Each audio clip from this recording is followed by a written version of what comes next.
Boa noite, irmãos, irmãs, graça e paz. Vamos dar início ao nosso culto de louvor e adoração ao nosso Deus. Nós decidimos ter esse tempo juntos na presença de Deus, né? Nós decidimos. De alguma maneira, o Espírito Santo de Deus me capacitou e te capacitou a renunciar qualquer coisa que a gente estivesse fazendo ou para fazer nesse momento, para que a gente estivesse aqui, amém? Então nós estamos aqui pela graça de Deus e também porque nós temos entendido que isso é bom, é maravilhoso e Deus é digno do nosso louvor e da nossa adoração. Livro dos Salmos, o Salmo de número 105. Livro dos Salmos, o Salmo de número 105. A partir do verso 1 até o verso de número 4.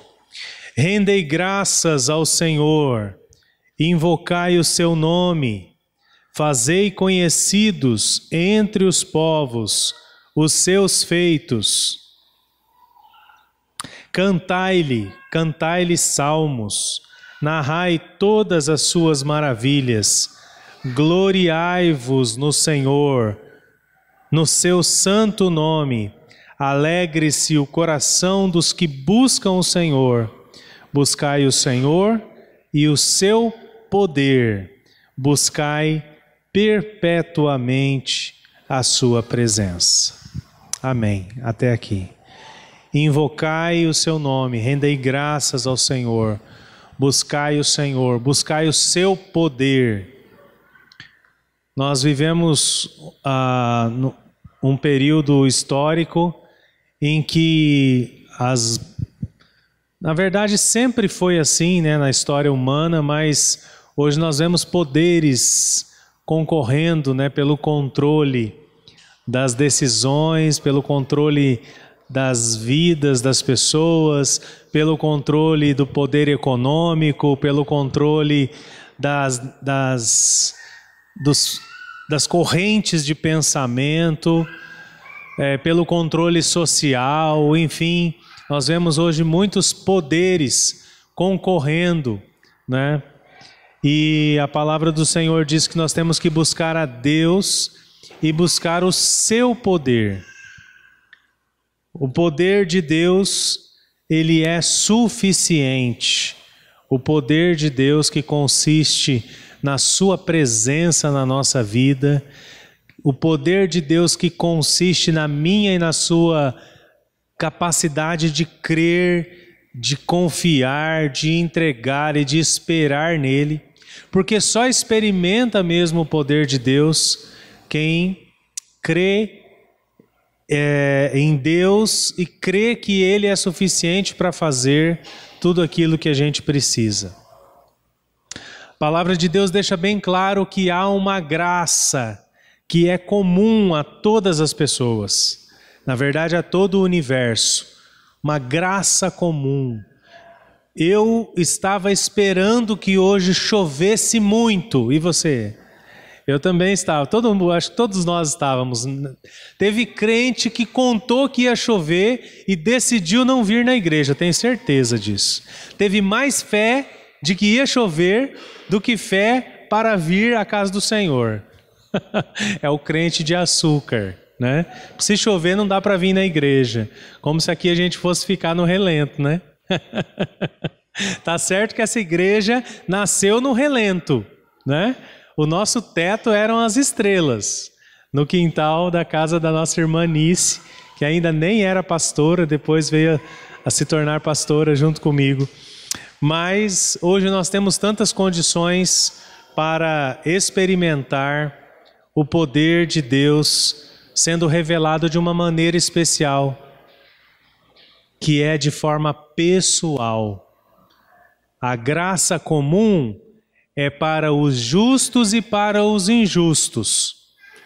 chove sobre justos e injustos, o sol brilha sobre justos e injustos, mas a graça especial é apenas para os filhos, é apenas para os domésticos, é apenas para aqueles que creem. Esses estabelecem um relacionamento pessoal com Cristo, estabelecem um relacionamento pessoal com Deus. Então que nós possamos nessa noite estarmos aqui reunidos no poder e na graça de Jesus.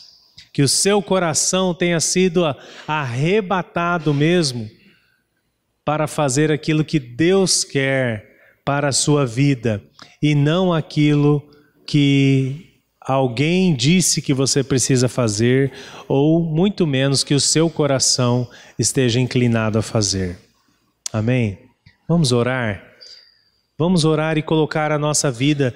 Eu creio, meus irmãos, que essa 1 hora e pouquinho que a gente passa aqui na igreja, ela pode representar grandes transformações na nossa vida. Pode representar grandes mudanças na nossa vida.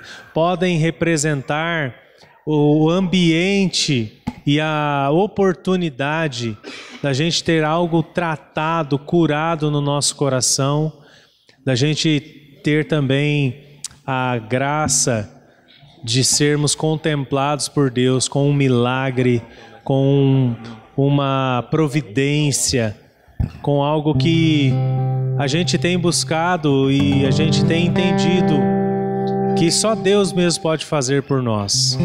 Então esse é o momento onde eu e você somos desafiados a crer.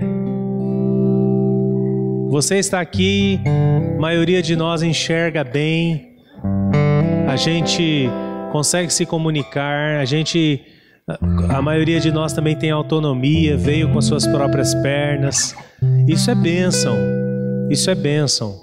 Mas às vezes tem alguma coisa na nossa vida que está atrofiada. Tem alguma coisa na nossa alma que está machucada. Tem alguma coisa no nosso interior que está aprisionado. E que pela graça de Jesus e pelo poder de Deus, eu e você podemos sair daqui libertos e curados nessa noite. No nome de Jesus. Vamos orar. Senhor, em nome de Jesus, nós nos apresentamos a Ti, ó Deus, e queremos Te agradecer, porque de fato é muito bom render graças ao Senhor, é muito bom poder invocar o Seu nome, é muito bom fazer conhecidos entre as nações os Seus feitos. Ter essa liberdade é um grande privilégio e nós queremos Te agradecer. Pedimos, ó Deus, que o Senhor mostre para nós o quanto isso é precioso, para que de fato a gente venha a louvar e adorar o Senhor de todo o nosso coração, que a gente esteja cientes de que somos ricos e que essa riqueza foi o Senhor quem nos deu e nós queremos colocar tudo que o Senhor tem nos dado à disposição do Teu reino. Perdoa os nossos pecados, Senhor. Cada um de nós aqui sabe onde tem errado, sabe como tem falhado por palavras, por pensamentos, por ações e omissões. Que o Senhor nos perdoe e permita que a gente possa entrar na Tua presença e oferecer ao Senhor sacrifícios de louvor para a Tua honra e glória, em nome de Jesus. Amém. Sei que os Teus olhos sempre atentos permanecem em mim.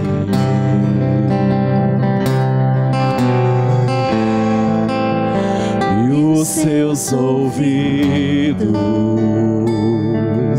estão sensíveis para ouvir meu clamor. Posso até chorar,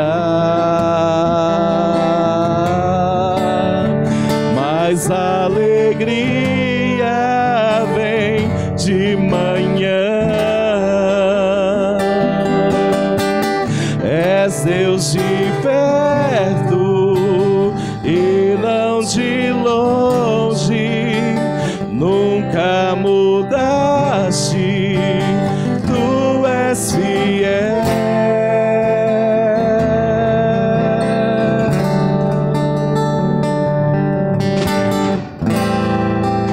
Sei que os teus olhos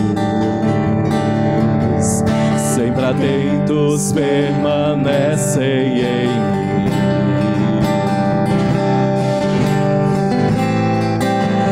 e os seus ouvidos estão sensíveis para ouvir meu clamor. Posso até chorar, mas a alegria vem de manhã. És Deus de perto e não de longe, nunca mudaste, tu és fiel.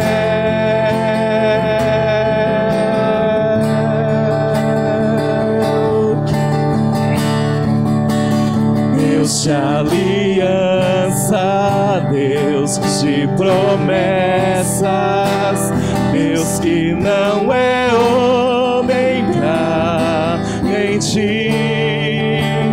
Tudo pode passar, tudo pode mudar, mas tua palavra vai se cumprir. Posso enfrentar o que for, eu sei quem luta por mim. Seus planos não podem ser frustrados. Minha esperança está nas mãos do grande eu sou. Meus olhos vão ver o impossível acontecer.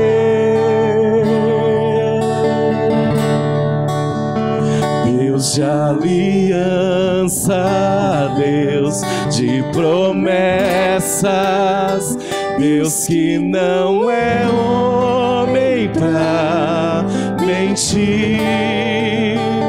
Tudo pode passar, tudo pode mudar, mas tua palavra vai se cumprir. Deus de alianças, Deus de aliança, Deus de promessas, Deus que não é homem pra mentir. Tudo pode passar, tudo pode mudar, mas tua palavra vai se cumprir. Aleluia! Deus é o Deus de promessa, e os olhos deles estão sobre todas as coisas, sobre a minha vida, sobre a tua vida, sobre aquilo que pensamos, aquilo que falamos, aquilo que imaginamos e aquilo que sonhamos. E as promessas que Ele tem para mim e para você são verdadeiras, e elas vão se cumprirem no dia certo, no dia que Ele determinar, o dia que Ele falar é hoje, hoje vai chegar a tua bênção. Ali Deus derramará sobre você o teu milagre. Basta crer nele. Os olhos dele estão sobre todas as coisas. Por isso eu te busco, eu te procuro, porque no silêncio o Senhor está. Vamos cantar com alegria. Eu te busco, eu te procuro, ó Deus.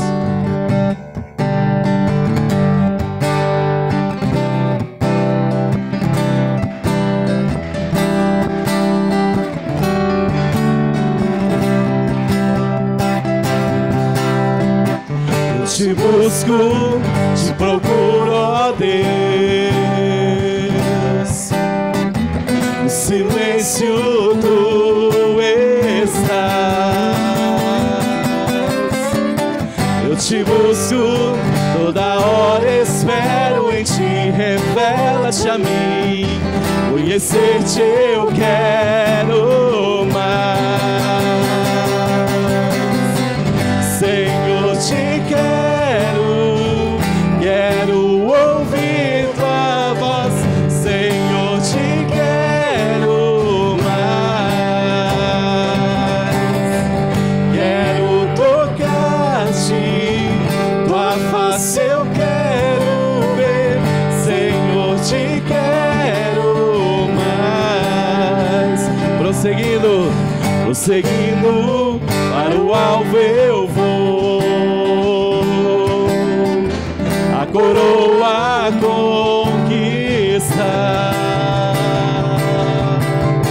Vou lutando, nada pode me impedir. Eu vou seguir, conhecer-te eu quero mais.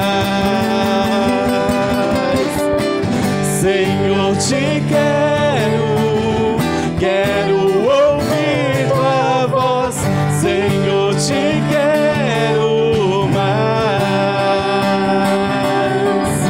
Quero tocar-te, tua face eu quero ver.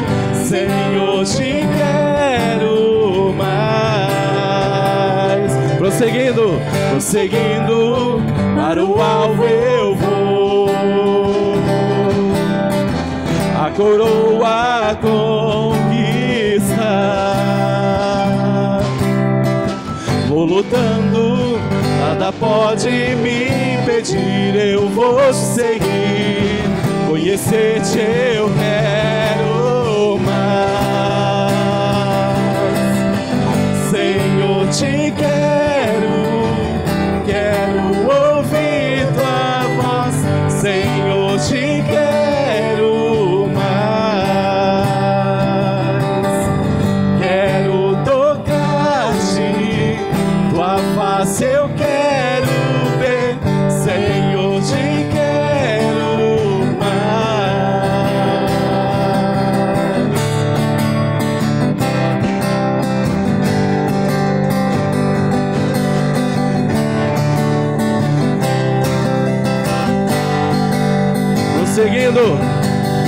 Prosseguindo, para o alvo eu vou. A coroa conquistar.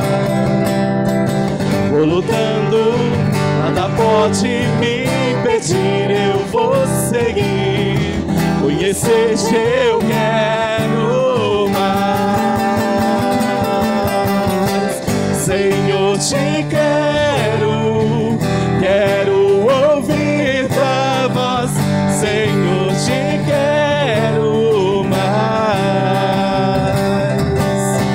Quero tocar-te, tua face eu quero ver. Senhor, te quero mais. Aleluia. Nós possamos prosseguir rumo ao alvo, que nós possamos sempre querer mais, estar na presença do nosso Deus. A Ele toda a honra e toda a glória, a Ele o nosso aplauso, porque Ele continua sendo bom. Você fazendo certo ou você fazendo errado, Deus continua sendo bom. Que você possa neste momento, se você veio preparado, trazer o seu dízimo, a sua oferta. Você venha com o coração aberto, com a mão aberta, e possa depositar aqui. Se você está preparado para isso nessa noite, trazer todos os dízimos à casa do tesouro, e Deus derramará sobre você toda sorte de bênção, derramará da tua graça, derramará do teu favor, da tua cura, porque o nosso Deus é um Deus bom. Nós fazendo coisas ruins, Ele nos perdoa, porque Ele sabe que nós somos pecadores, e Ele morreu na cruz por nós, e Ele nos ensinou a pedir perdão, e nos perdoa todos os dias.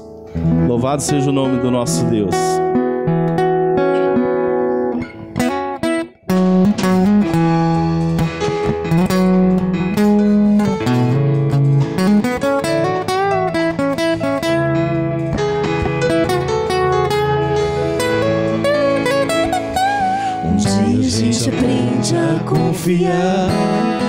Tem um Deus que faz milagres e ouve a nossa oração, que se faz presente aqui. Um dia a gente aprende a dar passo só de cada vez, mas sem dúvida,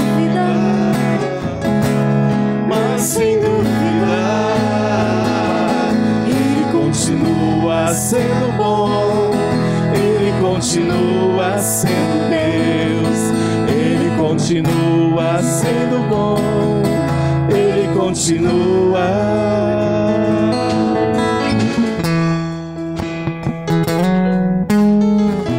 Ele continua sendo bom e Ele continua sendo Deus. Aleluia.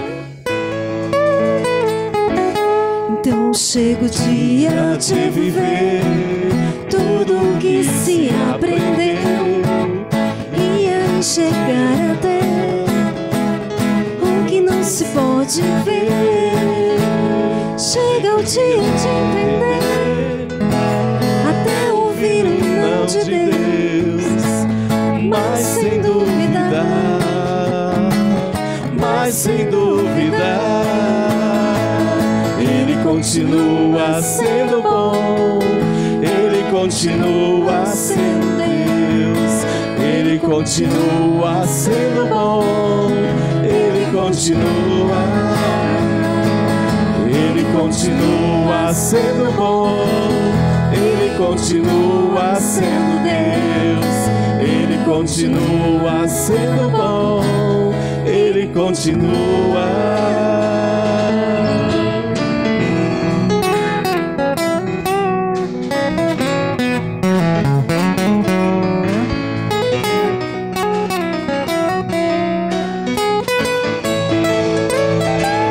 Ele continua sendo bom, Ele continua sendo Deus, Ele continua sendo bom, Ele continua, Ele continua sendo bom, Ele continua sendo Deus, Ele continua sendo bom, Ele continua, Ele continua sendo bom, Ele continua sendo Deus, Ele continua sendo bom, Ele continua. Vamos aplaudir a esse Deus que é bom, que é maravilhoso, que é digno de ser exaltado, que Ele é o Rei. Aleluia. Ele é exaltado, o Rei exaltado nos céus. Eu louvarei que você possa cantar com alegria esse cântico e dizer que Ele é o teu Rei, que Ele é exaltado na sua vida.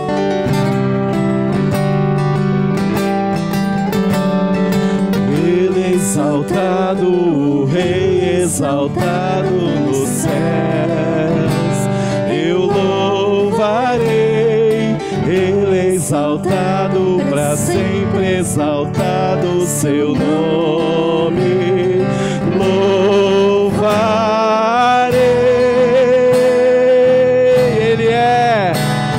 Ele é o Senhor, sua verdade vai sempre reinar.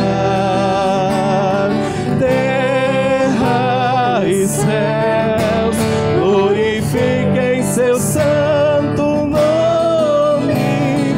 Ele é exaltado, o Rei exaltado nos céus. Ele é exaltado, o Rei exaltado nos céus. Eu louvarei, Ele é exaltado para sempre, exaltado seu nome. Louvarei, Ele é o Senhor, sua verdade vai sempre reinar. Terra e céus glorifiquem seu santo nome. Ele é exaltado, exaltado nos céus. Ele é exaltado, Ele é exaltado, o Rei exaltado nos céus. Ele é exaltado, o Rei exaltado nos céus. Vamos cantar mais uma vez, Ele é o Senhor. Ele é o Senhor, sua verdade vai sempre reinar. Terra e céus glorifiquem seu santo nome. Ele é exaltado, o Rei exaltado nos céus. Ele é exaltado, Ele é exaltado, o Rei exaltado nos céus. Ele é exaltado, o Rei exaltado nos céus. Senhor, nós louvamos o Teu nome e Te exaltamos, ó Deus, porque o cântico diz que o Senhor é exaltado nos céus. O Senhor é exaltado aqui neste lugar também, Pai, pela minha vida, pela vida desta igreja, Senhor. Tu és o Senhor, Tu és o Rei. A Ti toda a honra, meu Deus, a Ti toda a glória. Só Tu és o Senhor.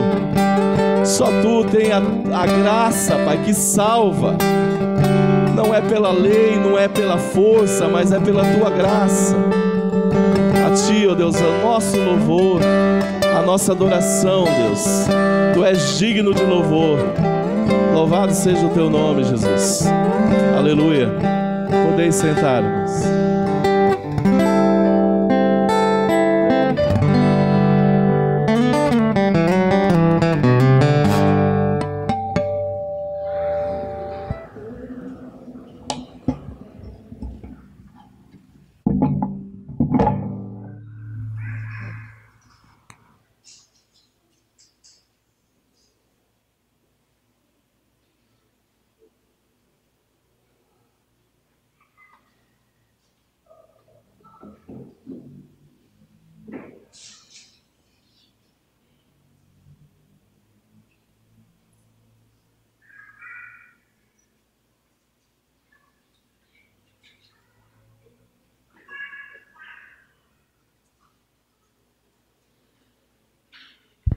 Amém, glória a Deus. Onde estão as crianças? As crianças. Aí, só menino bonito. Ah, não, tem menina bonita também. Eu achei que só tinha menino bonito hoje. Oh, meu Deus do céu. O irmão mais velho é uma bênção, né? Você viu que bullying? Bulou ali, ó, o Noah. Quem é que vai falar um versículo hoje? A Helena tá com a cara de que vai falar, gente, não é? O que vocês acham? Certeza? Certeza mesmo. Quem é que vai falar o versículo hoje? Xiii! Ninguém vigiou essa semana. Ninguém vigiou. Meu Deus. Vamos orar então para que Deus abençoe essas crianças, para que essa semana haja um trabalho forte de decorar o versículo, memorizar o versículo, né? Senhor, em nome de Jesus, colocamos a vida das nossas crianças diante do Teu altar. São bênção do Senhor na nossa vida e nós queremos que é uma grande responsabilidade que nós possamos ser para eles exemplo e inspiração. Nos dá sabedoria, graça, temor. Abençoa a vida deles para que eles cresçam protegidos pelo Senhor e cheios da Tua vontade. Em nome de Jesus. Amém. Vamos lá, vamos descer devagarzinho, sem correria.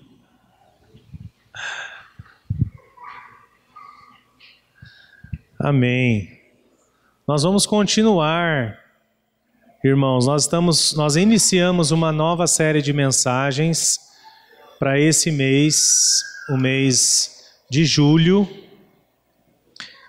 E a nossa série de mensagens desse mês é um desafio para a nossa vida, porque na verdade nos impulsiona, nos orienta a olharmos para a nossa vida e vermos o quanto Deus tem feito por nós. Nós temos muita, mas muita dificuldade de reconhecer aquilo que Deus já fez ou aquilo que Ele está fazendo. Muitas vezes a gente fica com os nossos olhos ou lá na frente, no fim da estrada, onde a gente nem consegue enxergar ainda, ou a gente fica olhando no retrovisor para ver só as coisas ruins do passado. Lembrar só daquilo que não presta, que não vale a pena a gente lembrar, né? Revolvendo ali mágoas, rancores, dissentimentos, né? Traumas. E a gente olha no retrovisor muitas vezes só para isso. Seria muito bom se a gente olhasse no retrovisor para a gente ver, poxa vida, como Deus tem sido maravilhoso comigo e tem me abençoado de forma tão maravilhosa que me fez chegar até aqui. E pensando nisso, é que nós queremos trabalhar nessa série de mensagens justamente o fato de que Deus tem feito grandes coisas na nossa vida. E nós precisamos entender o que nós devemos fazer com essas coisas que Deus tem feito. Semana passada nós introduzimos a mensagem e chegamos até o ponto de... Vimos lá o bezerro de ouro que cresceu, né? Fizemos essa pergunta, né? E fizemos com essa pergunta uma observação de que a nossa geração, ela pode se considerar, na maioria dos casos, muito mais bem-sucedida do que 2 gerações atrás, do que os nossos avós, por exemplo. Aquilo que Deus tem proporcionado na nossa vida hoje pode colocar você em comparação com os seus avós, você ser uma pessoa muito bem-sucedida hoje. Conseguiu a casa própria antes dos 40 anos, né? Quitou a casa própria antes dos 50, talvez, né? Porque conseguiu é uma coisa, quitar é outra. Tem um carro relativamente em boas condições. Tudo isso são coisas que nos diferenciam, assim, talvez de uma forma gigantesca aos nossos antepassados. Então, isso é sinônimo de riqueza, é sinônimo de bênção de Deus nas nossas vidas e nós devemos ser gratos a Deus. Aí nós vimos com esse gráfico aqui, a gente viu o quanto que a gente também é pobre no Brasil, né? Pensando em termos populacionais, os brasileiros recebem cerca de R$ 1.430 por mês e quem recebe acima de R$ 1.500 é mais rico do que 64% da população. Olha só, é assustador isso daqui, né? Quem recebe acima de R$ 3.000 por mês está na frente de 89% da população. Quem recebe na casa de R$ 10.000 por mês está na frente de 94% da população e acima de 20 salários está no topo da pirâmide, entre os 1% mais ricos do Brasil. Então a gente vê o tamanho da desigualdade na nossa nação, o quanto a nossa nação é desigual e o quanto a nação brasileira também é empobrecida, o quanto a nossa moeda é desvalorizada, mas ainda assim nós somos desafiados por essa mensagem a olhar além do dinheiro. Porque muitas vezes a gente concebe riqueza apenas a partir de dinheiro e posses, não é mesmo? A gente olha para uma pessoa e fala assim, nossa, como ele tem tantas coisas, né? Essa pessoa deve passar a madrugada aí contando dinheiro para saber quanto que tem, né? Ou esse daí nem sabe o tanto de dinheiro que tem. Comentários como esse revela que nós temos a tendência de considerar as pessoas ricas apenas com base naquilo que elas possuem. Nós vimos também que há duas formas de enxergar o sentido da nossa vida, e que o primeiro deles é a cosmovisão secular, ou seja, uma visão de mundo ditada pelo próprio mundo, onde as coisas vêm de fora para dentro. O sentido da nossa vida é determinado por atitudes e ações externas, valores e crenças externos, e aí se constitui o sentido da nossa vida. Então, muitas vezes, você é aquilo que você faz. Ou seja, você se sente parte da sua identidade é aquilo que você faz, é aquilo que você produz. Por quê? Porque o mundo diz que é assim. Para um funcionário, o patrão vai dizer assim: eu não preciso de um cristão aqui. Eu não preciso de uma pessoa amorosa aqui. Eu não preciso de uma avó responsável, de um pai responsável. Eu preciso de um bom trabalhador. Você precisa render na sua função. Então, muitas vezes isso impacta o sentido da nossa vida, porque nós estamos permitindo que o sentido da nossa vida seja construído por fatores externos. E nós vimos que há uma outra forma de conceber o sentido da nossa vida, que é o sentido cristão. Começa de dentro para fora, porque Deus em Cristo vem transformar, resgatar a nossa vida por inteiro, e Jesus vem habitar em nós. Então o sentido da nossa vida passa a ser Cristo.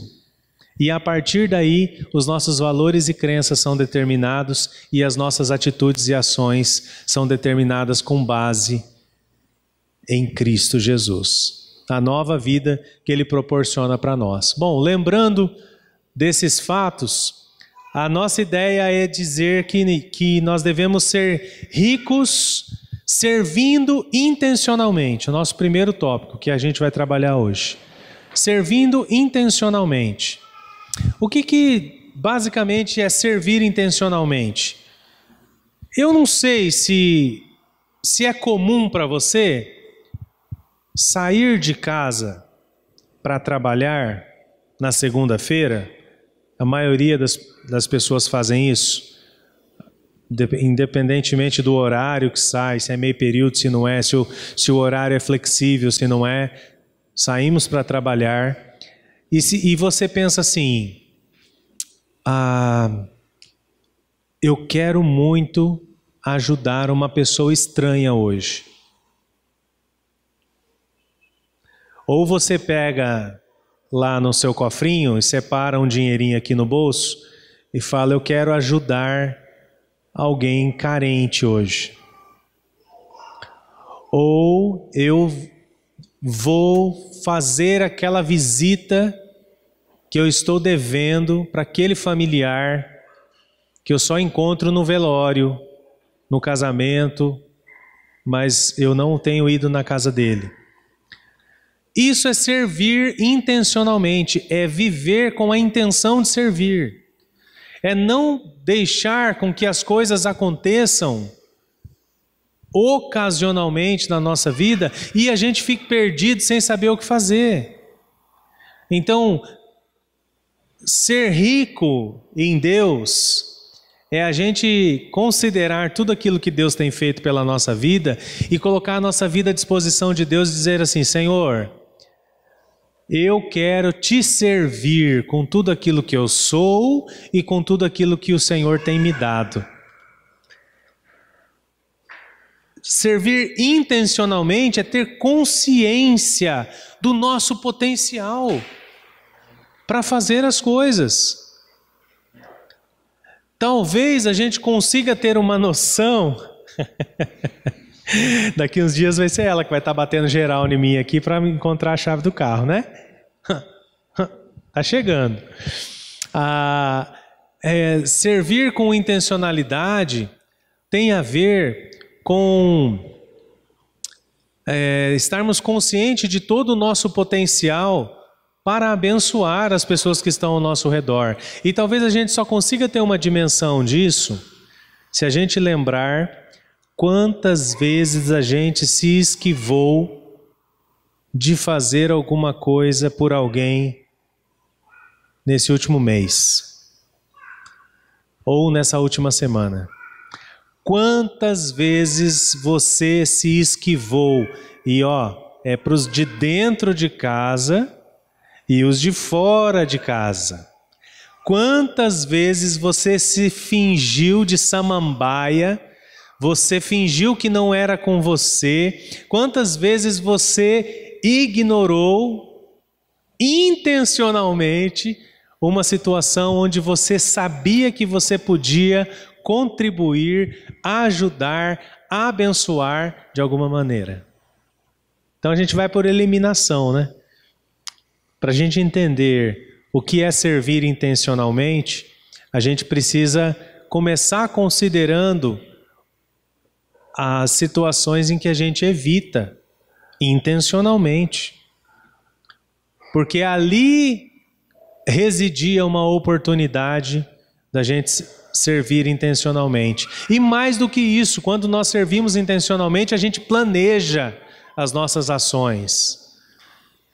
E agora, cá entre nós, irmãos, é muito melhor a gente planejar uma coisa boa, não é? Do que planejar uma rota de fuga, uma escapada. A gente planejar aquela, olha, não vou passar ali porque vai que a pessoa está lá na porta, vai que ela me vê. Ou, enfim, você sabe do que eu estou falando, né? A gente sabe fazer isso. E a gente faz isso.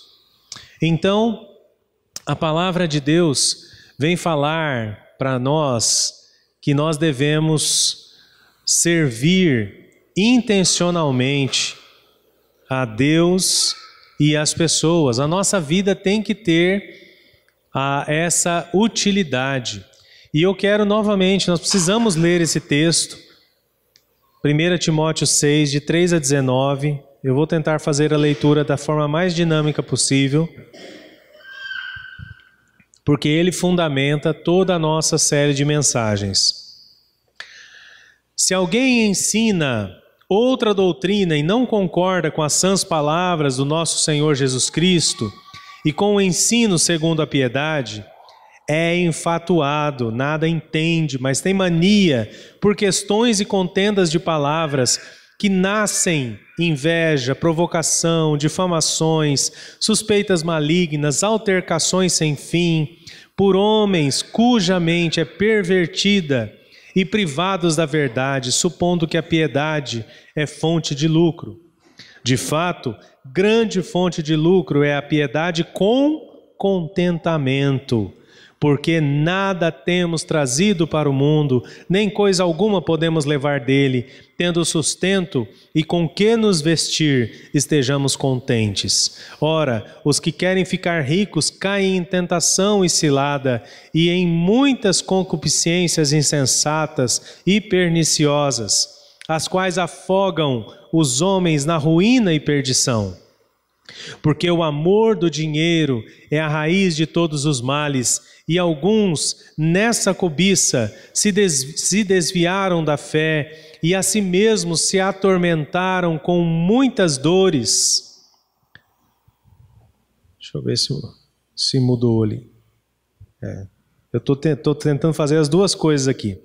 Tu, porém, ó homem de Deus, foge dessas coisas. Antes, segue a justiça, a piedade, a fé, o amor, a constância, a mansidão, combate o bom combate da fé, toma posse da vida eterna, para a qual também foste chamado e de que fizeste a boa confissão perante muitas testemunhas. Exorto-te perante Deus, que preserva a vida de todas as coisas, e perante Cristo Jesus, que diante de Pôncio Pilatos fez a boa confissão, que guardes o mandato imaculado, irrepreensível até a manifestação do nosso Senhor Jesus Cristo, a qual em suas épocas determinadas há de ser revelado pelo bendito e único soberano, o Rei dos reis, o Senhor dos senhores, o único que possui imortalidade, que habita em luz inacessível, a quem homem algum jamais viu, nem é capaz de ver. A Ele honra e poder eterno. Amém. Exorta os ricos do presente século que não sejam orgulhosos, nem depositem a sua esperança na instabilidade da riqueza, mas em Deus, que tudo nos proporciona ricamente para o nosso aprazimento. Que pratiquem o bem, sejam ricos em boas obras, generosos em dar e prontos a repartir, que acumulem para si mesmos tesouros, sólido fundamento para o futuro, a fim de se apoderarem da vida. Amém. Paulo está exortando, como nós vimos, compartilhamos com os irmãos a semana passada, Paulo está exortando o seu filho na fé, Timóteo, a como ele deveria proceder no seu ministério.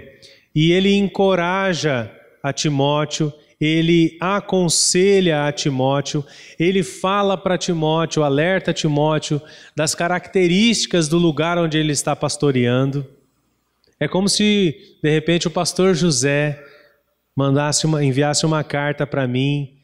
Ainda já não sou mais tão jovem assim, né? Ele poderia ter mandado essa carta 10 anos atrás, dizendo: olha, Luiz, meu caro discípulo, a IPI Dona Jacinta está no bairro, um dos bairros mais populosos da cidade. Lá tem esse tipo de pessoas, essa e essa característica econômica, esses problemas sociais. Lá existem grandes desafios nessa e naquela situação.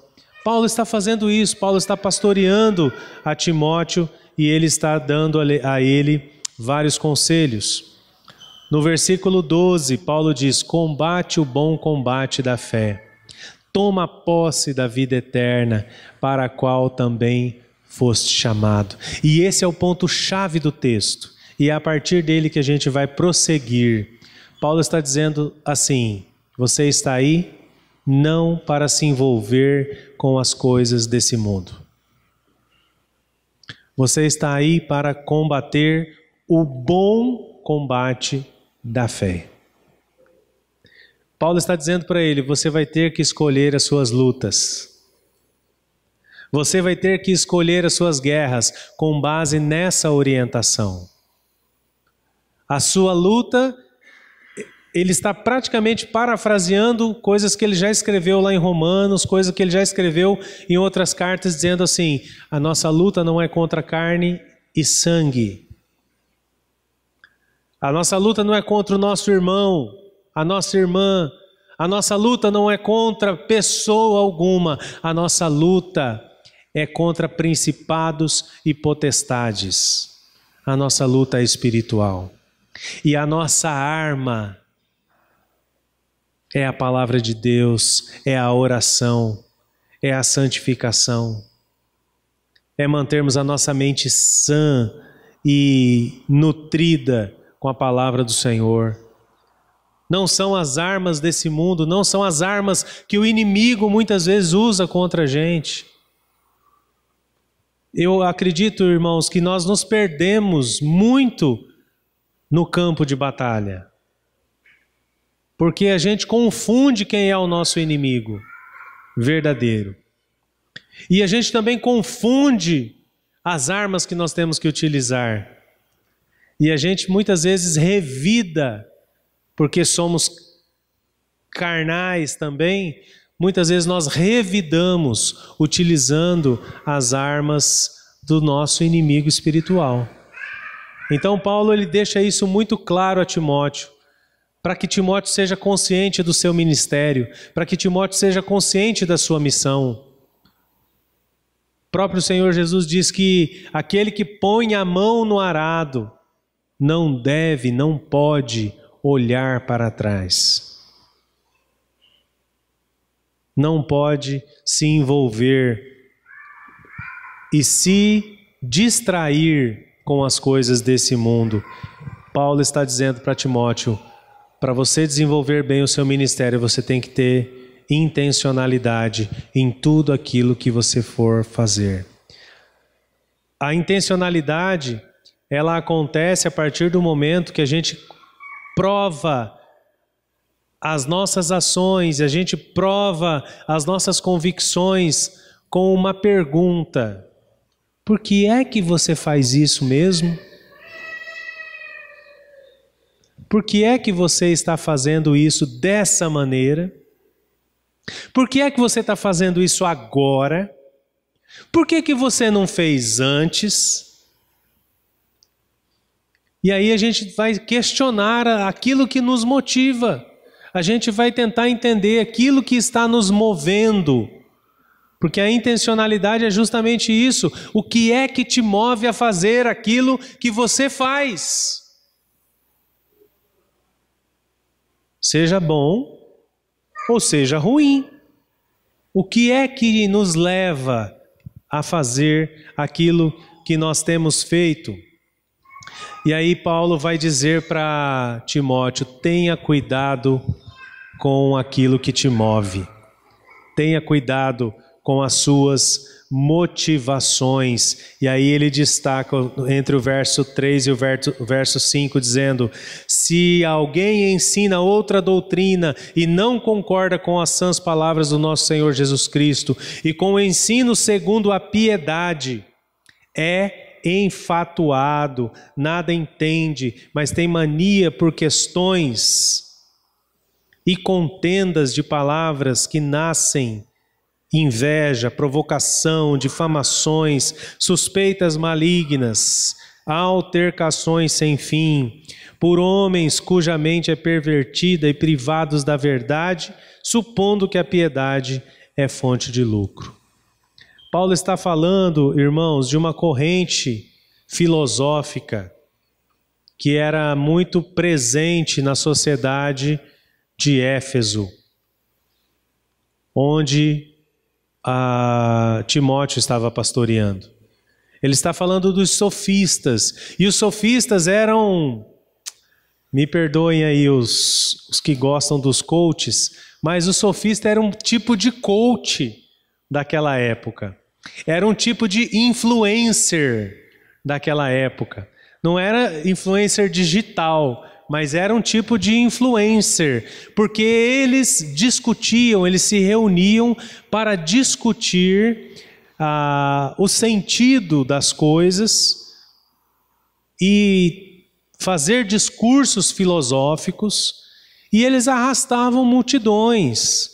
Eles tinham muitos likes e muitos seguidores, e eram considerados homens sábios, homens que faziam negócio vendendo a sua filosofia, vendendo os seus ensinamentos, vendendo as suas teorias a respeito de diversos assuntos. E Paulo vai dizer para Timóteo: olha, toma cuidado com isso.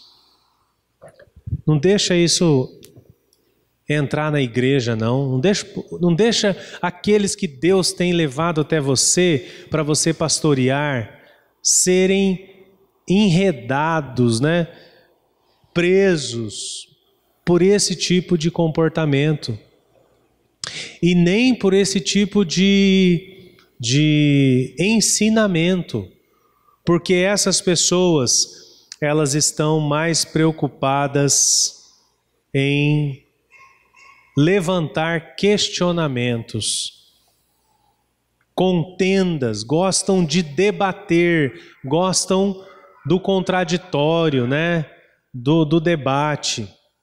E é nesse ambiente que nascem vários problemas. E Paulo vai falar disso, que os sofistas, eles tinham motivações erradas. E as motivações estão descritas aí, Paulo diz que eles são enfatuados. O que significa isso? Arrogante. Hoje tem um termo bem comum na nossa língua portuguesa: pedante. Já ouviu? Fulano é pedante. O pedante é o arrogante.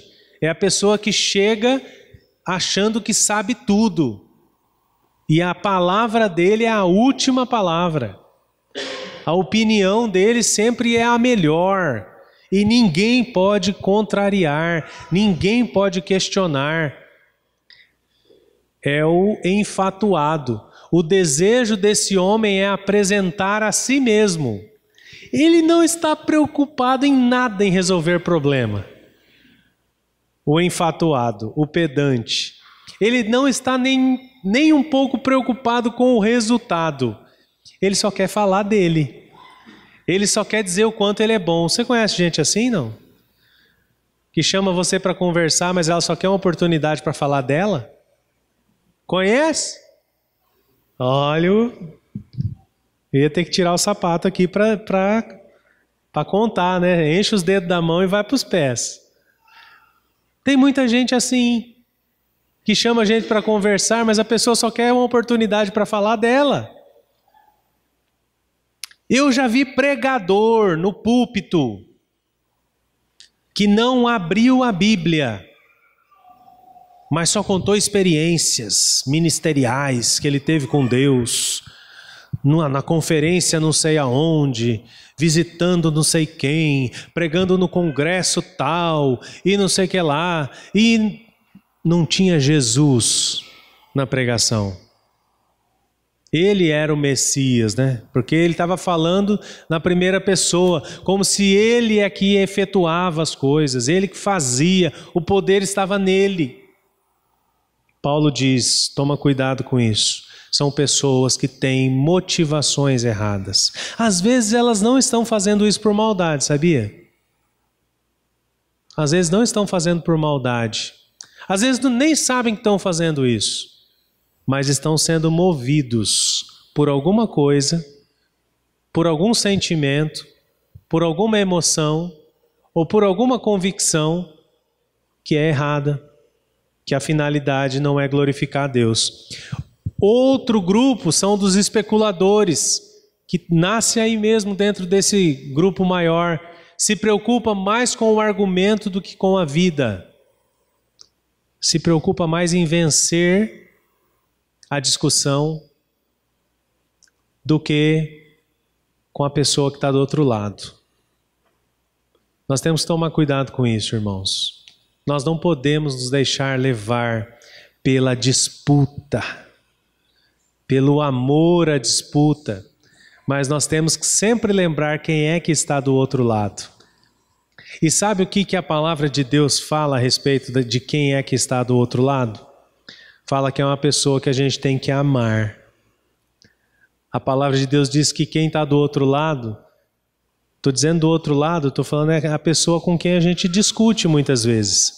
E muitas vezes com quem a gente quer vencer, né? O argumento, às vezes é a minha esposa, com quem eu estou debatendo alguma coisa, discutindo. Às vezes é um filho, às vezes é o patrão, às vezes é o trocador do... Não tem mais trocador no ônibus, né? Eu ia falar, é o trocador do ônibus, né? Mas não tem mais trocador do ônibus. Hã? Alguns têm, né? Alguns ainda têm. A gente tem que sempre lembrar que mais do que vencer um debate, a gente tem que ganhar aquela pessoa. Jesus gostaria que a nossa intenção fosse ganhar aquela pessoa. Por isso que ele diz que a gente tem que amar o nosso próximo. E se a gente tiver algum inimigo, a gente tem que orar por ele. Porque orando por ele a gente aprende a amar, sabia? Você quer aprender a amar alguém? Tem alguém difícil para você amar? Ora por essa pessoa todo dia. Ora por essa pessoa todo dia. Intencionalmente, você vai aprender a amar essa pessoa. Martim Lutero, esse cara bonitão aqui, ó. Olha. Coisa linda. Martim Lutero é o nosso expoente na Reforma Protestante. Martim Lutero, ele diz assim: aquele que meramente estuda os mandamentos de Deus não é comovido grandemente, mas aquele que escuta o que Deus manda, como pode deixar de sentir-se atemorizado perante tão grande majestade? A gente tem muita gente estudante, né? Estudante dos mandamentos, especialista dos mandamentos, sabe de cor e salteado, mas pouca gente que ouve a Deus e obedece a Deus, porque tem noção da grandeza, da majestade de Deus. Se nós soubéssemos o quanto Deus é de fato poderoso, a gente jamais se dirigiria a Ele da forma como muitas vezes a gente se dirige. Ou não falaríamos muitas coisas do que a gente fala sobre Deus. E a própria palavra de Deus nos alerta para não usarmos o nome de Deus em vão, não é mesmo? Porque o nome dele é santo e é majestoso. Então Lutero nos alerta em relação a isso. Tenha cuidado com as motivações. O apóstolo Paulo vai nos alertar. Tenha cuidado com as motivações. Motivações erradas perturbam a paz. É o competitivo por instinto. Pessoa que gosta do ambiente de disputa. Dentro desse grupo dos sofistas, são pessoas que vendem a fé. Considera o seu ensino somente como profissão e não como vocação.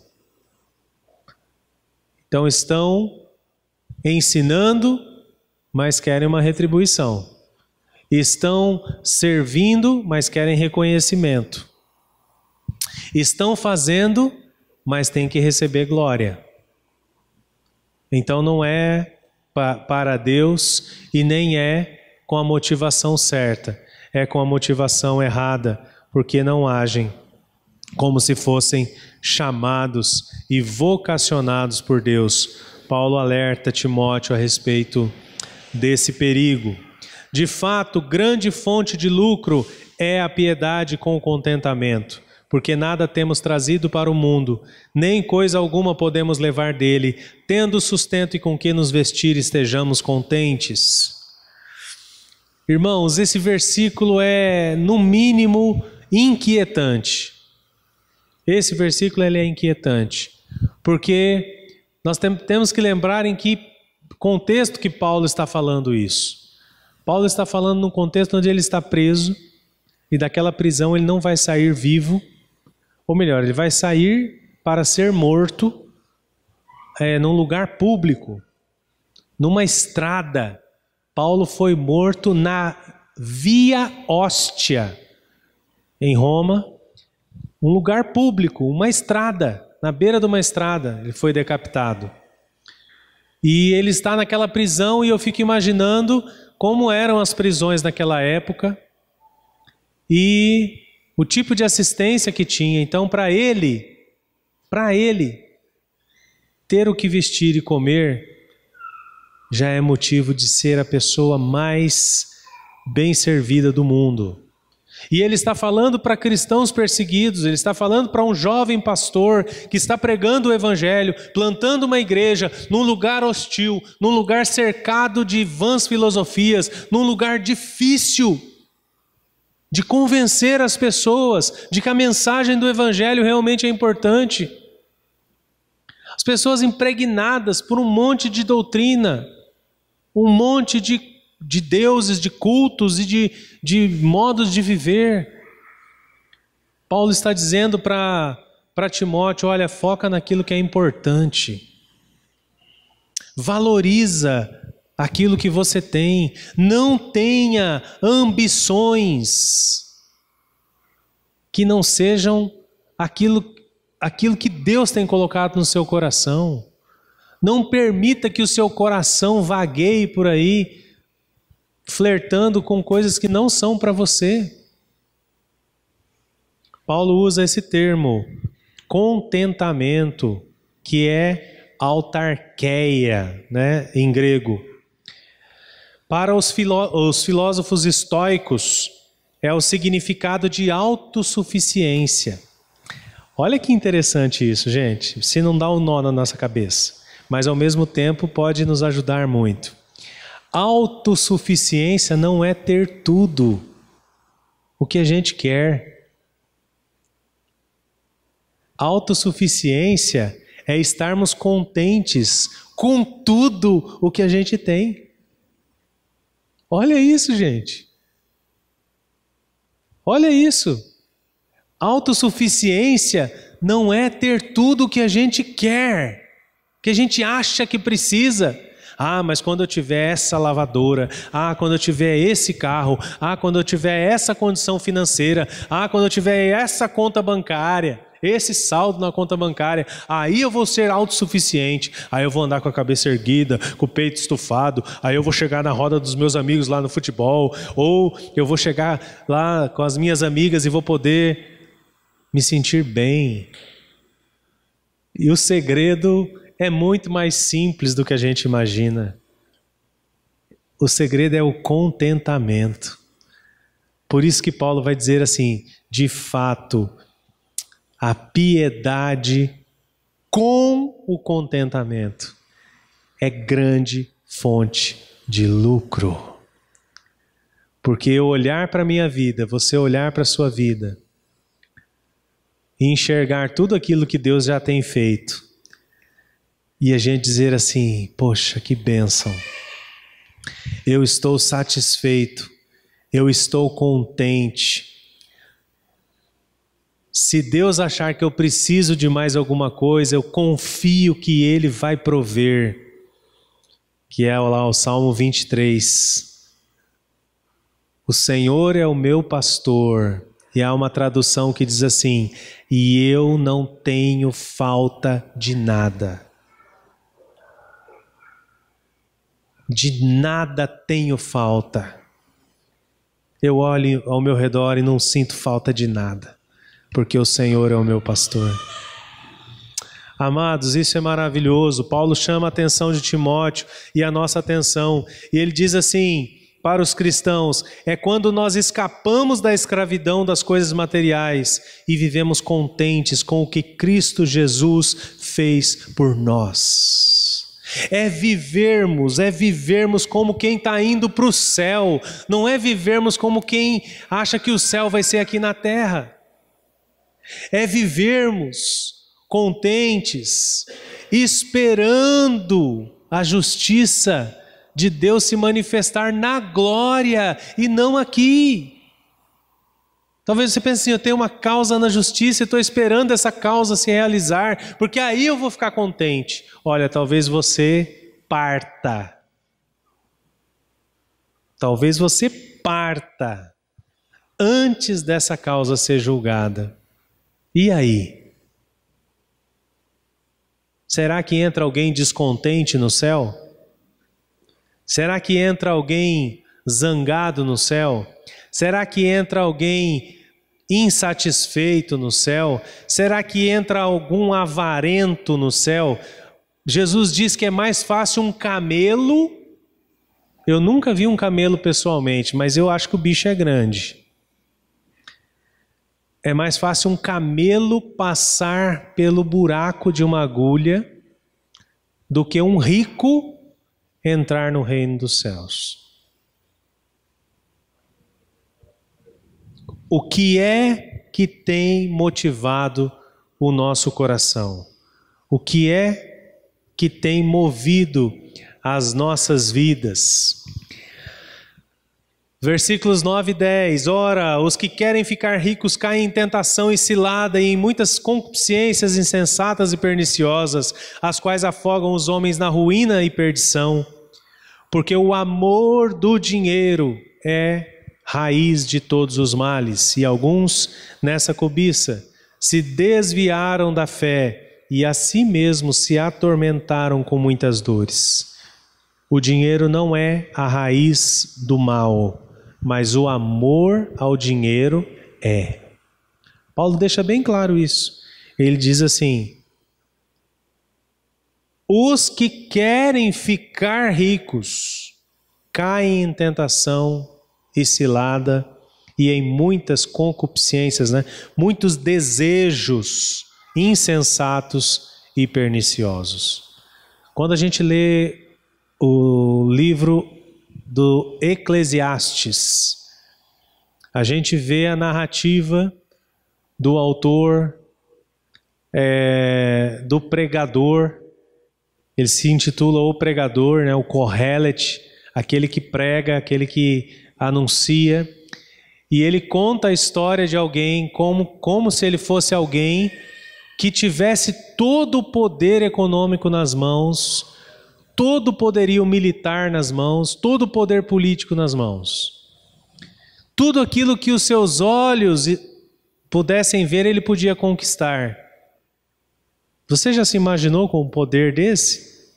Que tudo aquilo que você vê, você pode ter? Você pode ir lá e pegar para você? Esse era o poder que o personagem do Eclesiastes tinha. Se ele cobiçasse alguma coisa, desejasse alguma coisa, ele poderia ter, porque ele tinha poder do dinheiro, ele tinha poder político, ele tinha poder militar nas mãos. Só que o dilema dele é que, tão logo ele conseguia possuir alguma coisa, ele já estava insatisfeito novamente. Aquilo não o preenchia. Por isso que várias vezes o autor ao Eclesiastes vai dizer assim: e isso é vaidade e correr atrás do vento, ou tentar fartar-se de vento. Não leva a nada, não há saciedade, não há contentamento. Amados, o amor ao dinheiro é o problema. Torna o homem insaciável, é baseado em uma ilusão. Eu percebo que o amor ao dinheiro, ele é análogo à pornografia. O que é maior ilusão do que a pornografia? Pornografia faz com que a gente olhe aquela cena e a gente acredite que aquilo é verdade. Que as mulheres são daquele jeito, que os homens são daquele jeito, que as relações podem ser daquela forma, de forma natural, agradável, boa, possa de fato ter algum prazer, como está sendo demonstrado ali. O dinheiro muitas vezes é assim, a gente acha que ele por si só vai trazer para nós tudo aquilo que a gente precisa. E há muitas brincadeiras a respeito disso, né? O dinheiro não traz felicidade, mas manda buscar. Manda buscar aonde? Aonde que você vai comprar a felicidade? Você vai ganhar muitos amigos falsos, né? Muita falsidade em torno do dinheiro, porque é justamente isso, né? É justamente isso. É baseado em ilusão, em hipótese. Se eu tiver dinheiro, pode ser que eu consiga esse tipo de conquista. É hipotético, não existe. Tudo que está no campo da hipótese não existe ainda. Então é ilusório. Torna o homem egoísta. O dinheiro torna o homem egoísta. Termina por causar só preocupações e ansiedade. Eu duvido, a menos que esse rico seja muito crente, porque é possível ser rico e ser crente, viu, gente? A Bíblia deixa bem claro que o amor ao dinheiro é a raiz de todos os males. E diz também que o rico, que não entra no reino dos céus, entra o camelo e não entra o rico, é aquele que tem um amor ao dinheiro. O contexto da parábola, Jesus está falando daquele que o dinheiro é o seu Deus. A Bíblia não está dizendo que a gente não pode ser rico, ter muito dinheiro. A gente pode, desde que o nosso amor não seja ao dinheiro. Agora, eu duvido que há uma pessoa muito rica, muito rica, muito rica, sem Deus, que não passe o tempo todo preocupada em não perder aquilo que ela já ganhou e em valorizar aquilo que ela já tem. Ela passa o tempo todo preocupada com isso, em não perder o que já ganhou e em valorizar aquilo que ela já tem, porque ela quer manter a sua riqueza. Jesus conta isso naquela parábola daquele agricultor que fez a melhor colheita de toda a história. Houve uma super safra de grãos na fazenda daquele homem. Ele não tinha herdeiro, ele não tinha com quem dividir, naturalmente, com quem dividir a sua riqueza. Ele olhou para o seu celeiro e disse: não vai caber tudo aí. Ele concluiu: não vai caber tudo aí dentro. Ao invés dele tomar uma outra decisão baseada na piedade, baseada na sensatez, baseada na generosidade, e de repente ajudar outras pessoas, distribuir, doar lá para o centro de assistência social, ele pensou, ele teve a brilhante ideia: vou construir um celeiro maior para guardar tudo aquilo que eu colhi. E aí a palavra vem para o coração dele: louco, essa noite te pedirão a tua alma, e o que você tem, para quem que vai ficar? Olha como que o amor ao dinheiro é ilusório. Vai deixar uma bolada de dinheiro para um monte de gente ficar brigando, né? Porque na maioria das vezes as heranças são reduzidas a isso mesmo, a contendas e a muitos dissabores. Pode levar o homem a formas equivocadas de obter o quê? O dinheiro. O amor ao dinheiro faz com que as pessoas roubem. O amor ao dinheiro faz com que as pessoas trapaceiem, se corrompam. O amor ao dinheiro faz com que os fins justifiquem os meios. Eu vou fazer assim, assim, porque dessa maneira eu vou ganhar. Dessa maneira eu vou ganhar mais. Dessa maneira eu vou lucrar mais. Meu cunhado lá em Itaciba, ele vive da agricultura, e eu tive o privilégio de trabalhar com ele na roça durante 25 dias, num período de férias enquanto eu estava fazendo seminário. Quase morri. Saí de lá com uma crise de sinusite, e todo arrebentado, não aguentava mais fazer nenhum esforço, porque eu estava totalmente despreparado para fazer o serviço que eu estava fazendo, mas eu precisava de grana, e eu tinha que fazer um extra naquelas férias lá, porque a coisa estava feia mesmo. E eu trabalhei com ele no terreirão de café. Eles colhiam o café, traziam para o terreirão, a gente espalhava o café para secar, e depois mandava para... Ele tinha um secador, um maquinário que secava e limpava o café. E no secador era tocado a caldeira, a vapor e a temperatura. Então eu era o foguista, fiquei lá como foguista no mês de julho, assim, um vento frio e poeira o tempo inteiro, e eu trabalhando com ele ali. E chegou um cooperado, porque era como que fosse uma cooperativa. Como ele tinha um maquinário, os outros produtores traziam também as suas produções para limpar. E chegou um agricultor, trouxe a sacaria, pesou e falou para ele: tem tanto aí. Ele falou: tudo bem, a gente vai beneficiar, depois eu te falo o que é que de fato deu. Não, tem tanto aí, pode contar que está tudo certinho. E nós começamos a beneficiar o café daquele homem, e era assim, 30% do saco de café era terra. 30% do saco era terra. O meu cunhado foi amontoando a terra, deixando de lado, falou: vai separando a terra. E aí depois de um determinado período ele veio buscar a produção. Ele falou: a sua produção está aqui. Ele falou: não, imagina, meu café não é só isso aqui. Ele falou: não, seu café é só isso aqui. Agora a sua terra você pode levar de volta, né? A sua terra não dá para pagar, né, por ela. Então a sua terra, eu não vou nem cobrar por ter separado ela dos grãos de café, mas a terra você pode levar de volta. Então tem pessoas que acreditam que ganhar dinheiro justifica, acumular riqueza justifica qualquer meio que a gente possa utilizar para conseguir aquilo que a gente quer. Então o amor ao dinheiro é um grande problema na nossa vida.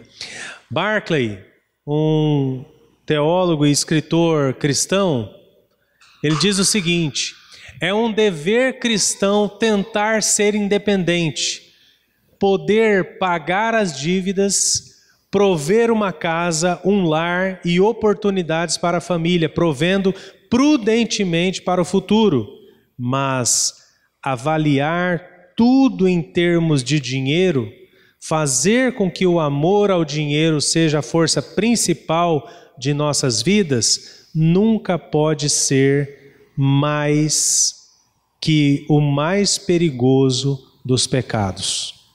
Gente, esse é um negócio que a gente tem que dar atenção, porque a gente pode ensinar os nossos filhos assim. Nós aqui, nós todos temos algum tipo de vício de comportamento ou algum tipo de trauma por conta de dinheiro, ou de muito ou de pouco, ou da presença do dinheiro ou por causa da falta dele, não é assim? Quem aqui talvez não tenha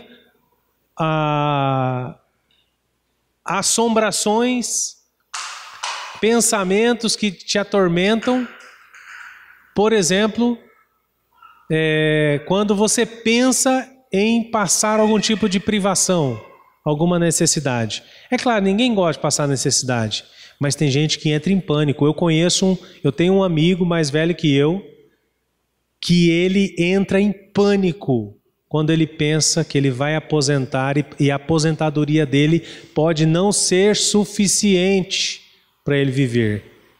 Ele tem crise de ansiedade, ele fica apavorado. Aí ele me contou a história, ele falou que ele cresceu num lar onde isso era tratado assim na mesa da cozinha, na mesa do café o tempo inteiro, e as crianças eram aterrorizadas com esse tipo de informação. E aí você cresce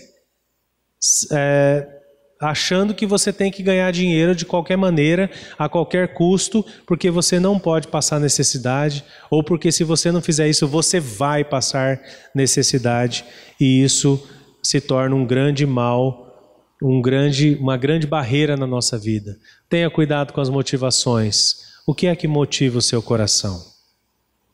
O que é que tem motivado você a viver hoje? Por que é que você se mantém vivo? Nós precisamos considerar o que o apóstolo Paulo está dizendo a Timóteo. E ele vai dizer o seguinte: reconheça a sua identidade. E eu vou ter que dar uma acelerada aqui, senão a gente não termina hoje. Reconheça a sua identidade. Lembra daquele gráfico do sentido da nossa vida? O sentido da nossa vida não pode estar refém dos fatores externos. Não são as pessoas que vão dizer para você quem você é, com base naquilo que você faz ou deixa de fazer. Nós temos que ter convicção de que nós somos aquilo que Deus planejou em Cristo Jesus para sermos. Eu sou um pecador salvo pela graça de Deus, alcançado pela graça de Deus. E Cristo que habita em mim é quem deixa claro qual é a minha identidade. Tu, porém, ó homem de Deus, Paulo dizendo a Timóteo, olha a ênfase. Tu, porém, ele não diz assim, tu, porém, meu filho, como várias vezes ele chama Timóteo de filho, filho amado, amado filho. Ele diz assim, tu, porém, ó homem de Deus. Olha a identidade. Foge dessas coisas, antes segue a justiça, a piedade, a fé, o amor, a constância, a mansidão. O homem e a mulher de Deus têm que seguir essa trilha.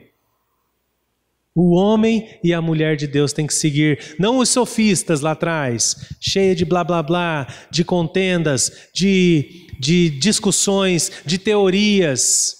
As coisas devem ser assim, não, deve ser assado, deve ser desse jeito é que é certo. Não, Paulo está dizendo, as coisas certas já estão determinadas por Deus. E você, como homem de Deus, você, como mulher de Deus, tem que fugir dessas coisas tortas e tem que seguir a justiça, a piedade, a fé, o amor, a constância e a mansidão. Está aí a nossa estrada. Já está pavimentada por esses valores, por esses princípios da palavra de Deus. O homem de Deus é o mais importante título que Timóteo podia receber. Você já foi identificado assim? Alguém já chegou para você e disse assim: eu tenho percebido que você é um homem de Deus, uma mulher de Deus. É o melhor título que a gente pode receber. É ser parecido com Jesus, né? É o que faz com que Timóteo possa andar de cabeça erguida, porque ele tem a missão recebida do rei. Não é o prestígio da sociedade, não é o pastor mais badalado da cidade, da região, não é o que tem a igreja mais concorrida, não é o congressista, não é o conferencista A, B, C, D. Mas é se ele é um homem de Deus ou não. Paulo diz, é isso que deve te mover. É essa paixão que você tem que ter. É essa ambição. E a única ambição que você tem que ter é de continuar sendo um homem de Deus, uma mulher de Deus. É isso que vai fazer você andar de cabeça erguida. Não é a sua conta bancária. Não é o carro que você pode ter. Não é as roupas que você veste. Não é a gravata. Não é nada disso. O que vai fazer você andar de cabeça erguida é se você é um homem de Deus ou não. Reconheça a sua identidade. Tu, porém, ó homem de Deus, Paulo continua, segue a justiça, ou seja, cumpre com o seu dever. Cumpre com o seu dever. Hoje nós vivemos numa cultura onde as pessoas estão passivas diante das injustiças. Passivas. Hoje é mais fácil, e de vez em quando aparece alguma enquete aí na internet, alguém fazendo essa prova de empatia, né? Prova de comprometimento, prova de humanidade. Gente, nós temos que provar o ser humano, se ele é humano mesmo. Olha que coisa esquisita. Nós temos que fazer provar o ser humano para ver se ele é humano. Então, de vez em quando, algum influencer faz uma dinâmica aí social, né? Por exemplo, eu já vi alguns vídeos onde numa praça de alimentação de um shopping, numa mesa, alguém começa a ofender a outra pessoa. E às vezes a outra pessoa é uma pessoa indefesa, é uma criança, ou é uma pessoa obesa, ou o conteúdo às vezes é simplesmente machista, um homem contra uma mulher, para ver a reação das pessoas que estão em volta. Olha que absurdo. Nós temos que provar o ser humano para ver se ele é humano mesmo. E muitas situações e muitas pessoas não dão a mínima para o que está acontecendo ao seu redor. Não dão a mínima se está acontecendo alguma injustiça ao nosso redor. Então, amados, Paulo vai chamar a atenção de Timóteo e também a nossa atenção, dizendo, cumpre o seu dever como cristão, cumpre o seu dever como homem de Deus, como mulher de Deus. Segue a piedade. Saiba, né, que está vivendo perante o Senhor. A piedade, ela é com base nisso, é com base na nossa fé. Não sei se você já ouviu uma pessoa criticar a outra dizendo assim, você é muito piegas. Piegas é quando a pessoa age tão somente com base na sua fé. E a pieguice realmente é um problema, é como uma inflamação, né? É algum it, é um exagero por um lado, mas ser piegas não é o problema, porque o piegas, A pessoa que age com piedade é porque ela tem consciência que ela está na presença de Deus. Ela age com base na sua fé. Fé caracteriza o homem fiel em todo o tempo. Amor, este homem não pode esquecer o que Deus fez. O amor é o fato da gente ter memória da cruz. Quando eu sou desafiado a amar alguém, eu tenho que me lembrar do que é que Jesus já fez por mim. Ele não esperou eu me corrigir. Ele não esperou eu crer. Ele não esperou eu me arrepender dos meus pecados. O presbítero Josimar falou aqui na ministração do louvor. Deus nos amou sabendo que a gente não valia nada mesmo. Sabendo que a única coisa que a gente merecia era a perdição.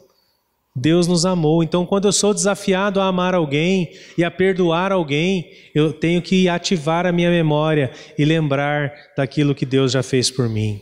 A constância evoca a paciência, sermos resistentes e a mansidão.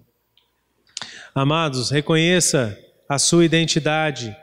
Paulo vai dizer: combate o bom combate da fé, toma posse da vida eterna. Ou seja, não fica aqui brincando. Não fica aqui brincando como se essa vida não tivesse nenhum impacto na eternidade. Toma posse da vida eterna, viva como alguém que é salvo. Assuma que você é salvo e viva como salvo, como alguém que está de fato indo para o céu. Há um esforço externo, né? O combate é utilizado em dois contextos aqui, de uma guerra e de uma competição. Ou seja, há resistência e a gente precisa ser combatentes. Quando alguém diz que somos soldados de Cristo, nós temos que tomar cuidado com essa linguagem militar e bélica, né? Porque a gente pode confundir o inimigo, mas a gente, de fato, somos combatentes ou competidores. Paulo vai usar também essa metáfora do corredor, do fundista, daquele que tem uma meta e que ele tem que correr com disciplina, e a disciplina muitas vezes exige até algum autossacrifício. Paulo diz: eu esbofetei o meu próprio corpo. O que ele está dizendo é que ele não dá nenhum privilégio para o seu corpo, a fim de que a missão dele seja cumprida. Você acha que se Paulo tivesse preocupação com a estética, se ele tivesse preocupação com a sua autopreservação, ele teria confrontado as autoridades da sua época?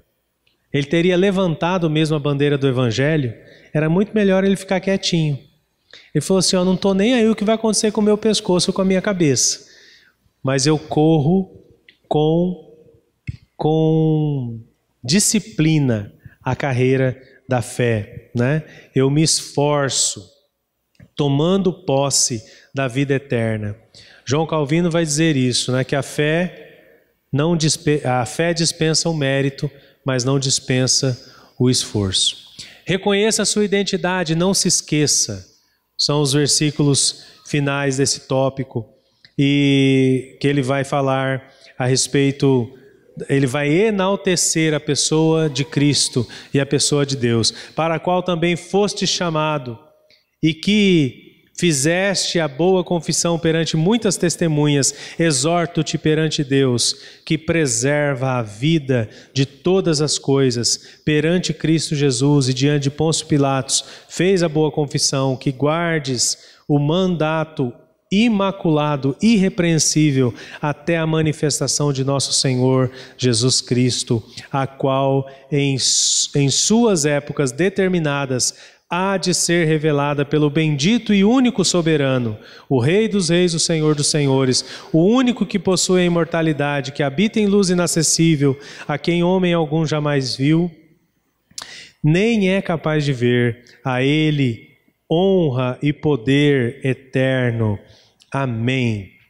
Então Paulo vai chamar a nossa atenção para que a gente viva movidos pelo Espírito Santo de Deus, por aquilo que Deus já fez por nós e por aquilo que Ele quer fazer em nós e através de nós.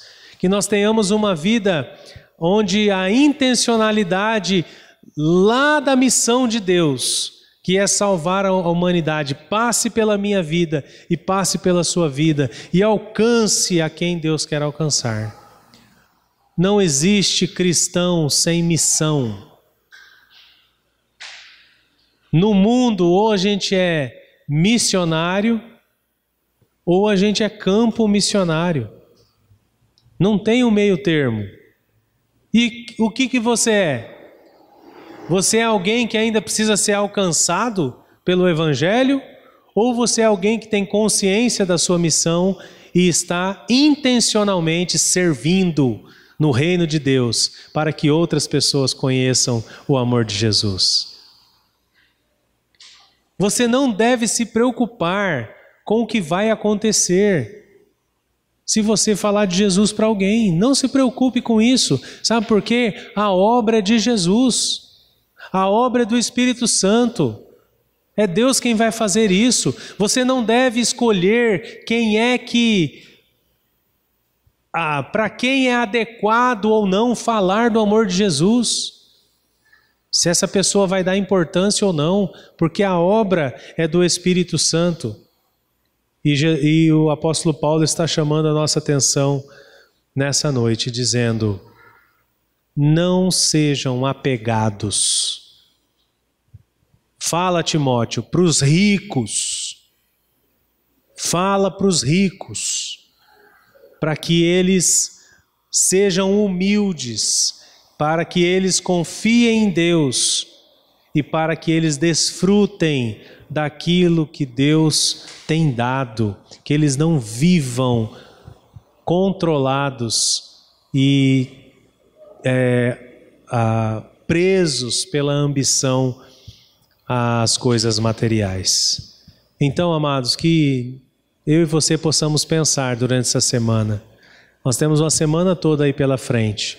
Nós vamos servir intencionalmente, conforme esse caminho, esse trilho que o apóstolo Paulo diz para Timóteo, né?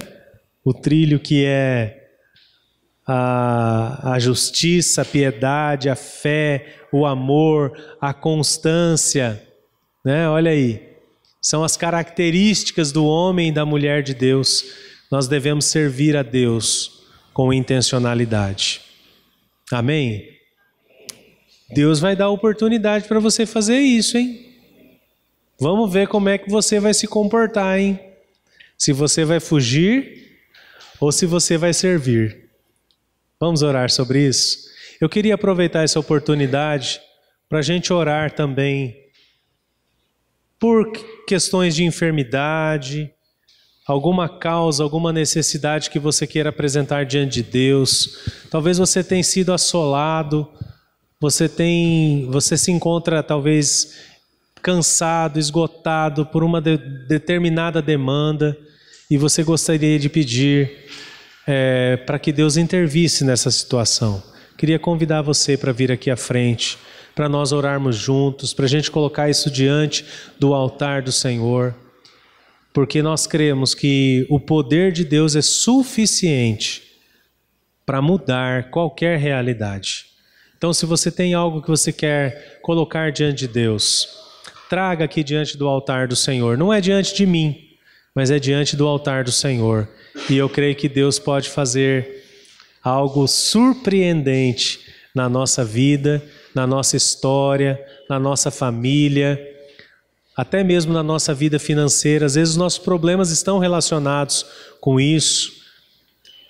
Deus pode curar, Deus pode transformar, Deus pode mudar o coração das pessoas, corações duros. Deus pode abrir os olhos daqueles que estão cegos espiritualmente. Deus pode mudar toda e qualquer realidade. À medida que estivermos orando, Dona Madalena, bom ter a irmã aqui, que bênção. Glória a Deus. Vamos orar? Senhor, em nome de Jesus, nós queremos apresentar as nossas vidas diante do Teu altar. Senhor, nós estamos aqui porque nós entendemos e cremos que o Senhor é suficiente para fazer infinitamente mais do que aquilo que a gente pode imaginar.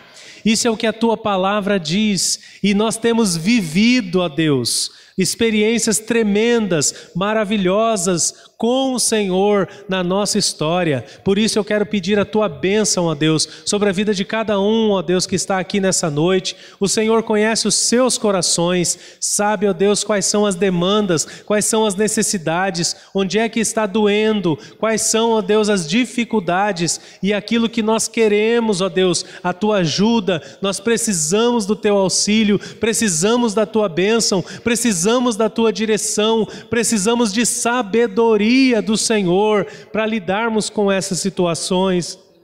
Pai, no nome de Jesus, nós nos apresentamos diante do Senhor para dizer que nós dependemos de Ti, nós dependemos do Senhor, a nossa vida é Tua, o Senhor a conquistou para si, lá na cruz do Calvário. Não há nada, Deus, da nossa vida que fique fora do Teu controle, do Teu domínio. Por isso nós pedimos, Pai, vem sobre a nossa vida, vem sobre os nossos corações, nos dá, ó Deus, discernimento e sabedoria daquilo que devemos fazer, daquilo que devemos colocar e entregar nas Tuas mãos, na Tua presença. Pai, no nome de Jesus, pedimos cura, pedimos restauração, pedimos salvação, ó Deus, pela vida daquelas pessoas que nós amamos e que nós temos apresentado diante do Senhor, pessoas que podem estar num leito de enfermidade, pessoas que podem estar, ó Deus, atormentadas na alma, enfermas na alma, sofrendo, ó Deus. Pedimos que o Senhor venha com providência, que o Senhor intervenha e que haja transformação, que haja libertação, que haja cura. Pai, se tem alguém lidando, ó Deus, com a avareza, se tem alguém, ó Deus, que está aterrorizado por conta da necessidade, ó Deus, de ter segurança no dinheiro, segurança nas posses, segurança no emprego. Deus, nós sabemos que tudo isso é importante, mas sabemos que quem realmente garante a nossa segurança e a nossa identidade é o Senhor. Nós pedimos que o Senhor liberte. Pedimos que o Senhor venha com providência, que o Senhor multiplique os recursos e que o Senhor tire o nosso coração dessas coisas e coloque o nosso coração no lugar onde ele deve estar, que é guardado no Senhor. Em nome de Jesus, nós colocamos as nossas vidas e essas causas na Tua presença. Amém, Senhor. Amém, Senhor. Amém. Amém. Que Deus possa abençoar a vida de cada um de vocês e que, de fato, aquilo que nós apresentamos no altar do Senhor, Ele é fiel e Ele é poderoso para fazer segundo a Sua vontade.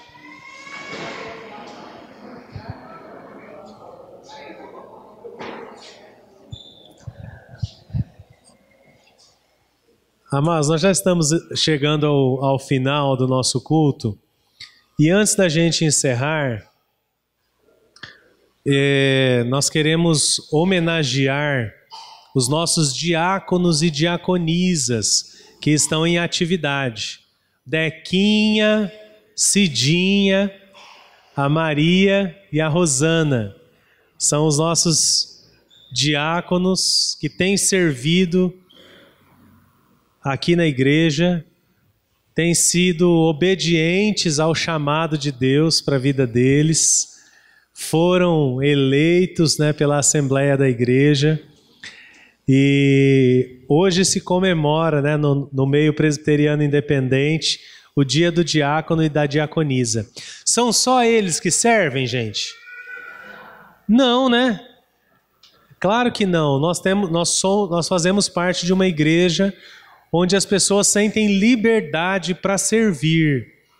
Mas eles são um referencial na nossa vida.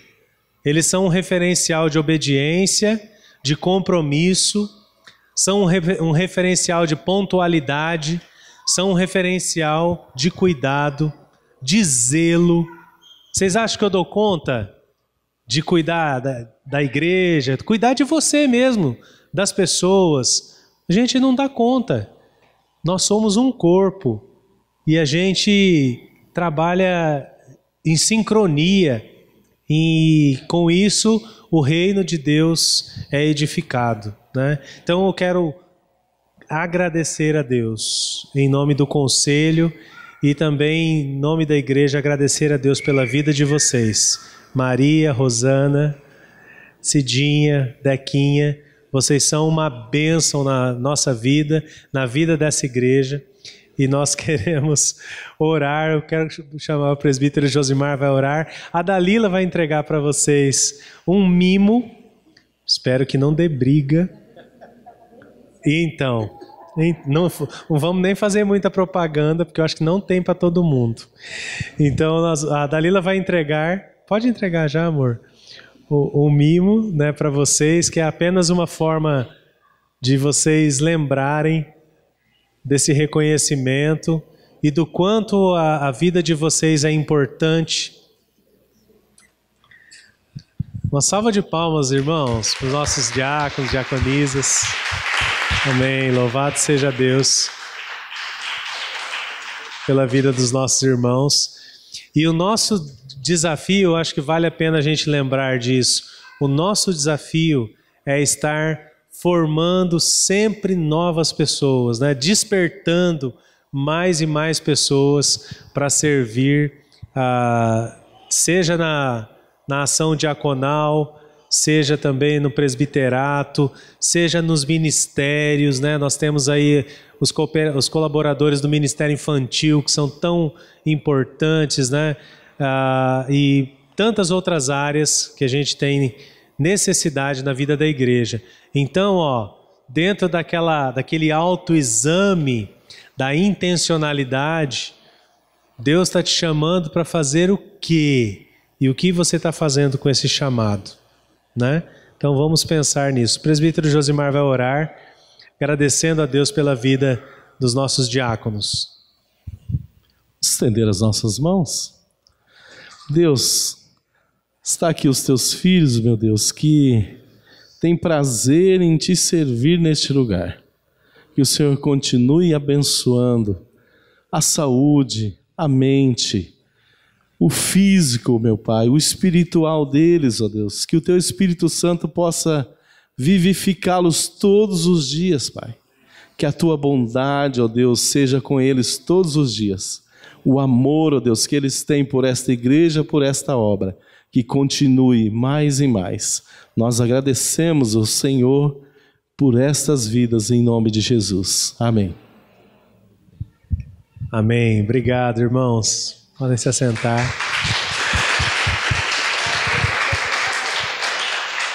Três bênçãos eu quero compartilhar e a gente já vai encerrar o culto. Nós já estamos com a estrutura metálica do telhado e com o calhamento da estrutura prontos. Glória a Deus, né? E essa semana, talvez amanhã, no máximo terça-feira, nós vamos cobrir as salas. Então, louvado seja Deus por isso, né? Fruto do trabalho, né? Tem a participação de todos, né? Na vida da igreja. Tanto sendo fiel nos dízimos, nas ofertas, como também participando das ações, como foi a nossa festa do milho, que foi uma delícia e foi uma bênção também, o retorno financeiro, que está dando condições para a gente continuar a obra. Então, continue compartilhando a necessidade que a gente tem, né, de arrecadar fundos para agora o nosso próximo desafio é fechar as janelas, ou seja, precisamos de janelas, fazer o contrapiso, aí nós vamos poder derrubar aquela parede ali, ó. Uhul! Nós vamos dar uma marretinha na mão de cada um, assim, para a gente derrubar aquela parede, para a gente abrir o acesso para as salas. Então, são os próximos passos que a gente tem que dar. Ah, uma outra bênção, a partir da meia-noite eu estou de férias. Eu vou tirar alguns dias de férias agora, no final desse mês de julho, né? Já estou pensando no final do mês já. Final do mês de julho. Todas as programações da igreja estão mantidas, né? O conselho estará responsável pela igreja. O pastor William vai pregar nos 2 próximos domingos. E no último domingo do mês, o pastor Ari Botelho vai estar aqui com a gente pregando. Às quartas-feiras nós também teremos os nossos encontros de oração às 20 horas. Então, fica firme aí, hein? A hora que eu voltar, eu quero ver todo mundo aqui de novo. De preferência o dobro. Traz mais alguém, né? Estejam em oração pela nossa vida, né? Durante esse período de férias aí, para que Deus supra, né, todas as necessidades e que seja um tempo de descanso, né? De recarregar as baterias. Vamos ficar em pé, vamos receber a bênção. Que a graça maravilhosa do nosso Senhor e Salvador Jesus Cristo, o amor de Deus, o nosso Pai, as consolações, o poder, a presença do Espírito Santo, seja contigo, meu irmão, minha irmã, e com todo o povo de Deus, hoje e para todo sempre. Amém. Vamos à paz do Senhor.